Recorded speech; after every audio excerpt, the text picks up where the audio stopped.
Wah, saya ada benda nak cerita ni. Ni, hujung tahun nanti si Nakib kahwin. Dia jemput kita, nanti kita pergi ya. Bila?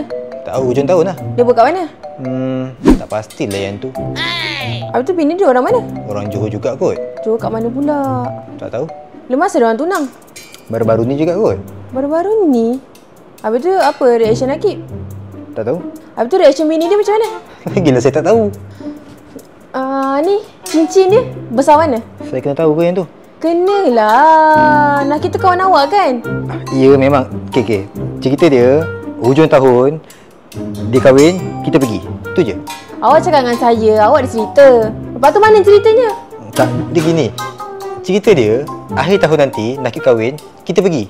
Tu je. Kalau nak bagi tahulah detail. Ni separuh-separuh tak faham lah. Esok pergi kerja jumpa Nakib, tanya detail. Tanya betul-betul.